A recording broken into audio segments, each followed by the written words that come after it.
இலங்கையில் உள்ள முக்கிய பதிவுச் சேவைகள் பின்வரும் இரு முக்கிய அரசாங்க திணைக்களங்களினால் நிர்வகிக்கப்படுகின்றன. ஒன்று பதிவாளர் நாயகம் திணைக்களம். அடுத்தது ஆட்களை பதிவு செய்யும் ஆட்பதிவு திணைக்களம். இதில் பதிவாளர் நாயக திணைக்களத்தின் முக்கிய பணிகளை பார்த்தீங்கன்னா குடியியல் பதிவுகள் மற்றும் சொத்து ஆவணங்களை பதிவு செய்தல், பிறப்பு, திருமணம், இறப்பு பதிவுகள் போன்றவை. அதாவது பிறப்புகள் மற்றும் திருமணங்கள் மற்றும் இறப்புகள் போன்ற நிகழ்வுகளை பதிவு செய்தல். அடுத்தது சான்றளிக்கப்பட்ட பிரதிகளை வழங்குதல், பிறப்புச் சான்றிதழ் மற்றும் இறப்புச் சான்றிதழ்களின் சான்றளிக்கப்பட்ட பிரதிகளை வழங்குதல். EBMT சேவை சான்றிதழ்களை இணைய வழியாக பெற்றுக்கொள்ள உதவும் மின் அணுப்பதிவு EBMT முறையினை நிர்வகித்தல். ஆட்களை பதிவு செய்யும் திணைக்களம். இதன் முக்கிய பணிகள் தேசிய அடையாள அட்டையினை வழங்குதல், தொலைந்த அல்லது திருத்தப்பட்ட அட்டைகளை வழங்குதல், ஒருநாள் சேவை, அவசர தேவைகளுக்கான விரைவு சேவையினை வழங்குதல், மோட்டார் வாகனங்களை பதிவு செய்தல் மற்றும் சாரதி அனுமதி பத்திரங்களை வழங்குதல் போன்ற சேவைகளை வழங்கும் திணைக்களம் மோட்டார் போக்குவரத்து திணைக்களம்.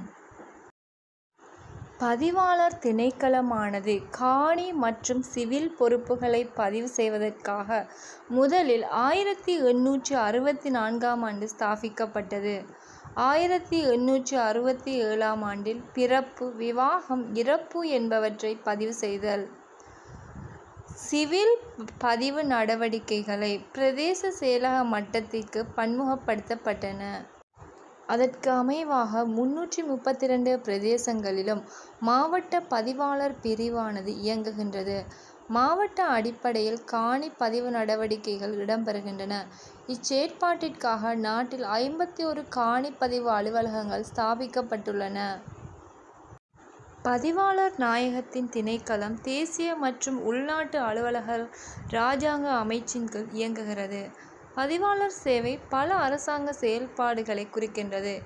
இவை முதன்மையாக பதிவாளர் நாயக திணைக்களம், ரெஜிஸ்ட்ரார் ஜெனரல்ஸ் டிபார்ட்மெண்ட் RGD, பிறப்பு, திருமணம், இறப்பு மற்றும் சொத்து பதிவுக்காக அல்லது நிறுவன பதிவாளர் திணைக்களத்தினால் department of the registrar of companies DRC வணிகங்களுக்காக கையாளப்படுகிறது.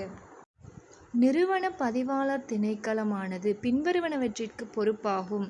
நிறுவன பதிவுகள் மற்றும் வணிக நிர்வாகம் போன்றவற்றுக்கு. இதில் நிறுவன பதிவு கம்பெனி ரெஜிஸ்ட்ரேஷன், நிறுவனங்கள் மற்றும் பிற அமைப்புகளை பதிவு செய்வதற்காக 1938ஆம் ஆண்டில் நிறுவப்பட்டது. வணிக நிர்வாகம் பிஸ்னஸ் அட்மினிஸ்ட்ரேஷன். இந்நிறுவனங்கள் திறம்பட செயல்படவென உறுதி செய்வதும் பிற வர்த்தக நடவடிக்கைகளுக்கு உதவுவதும் இதன் பணியாகும்.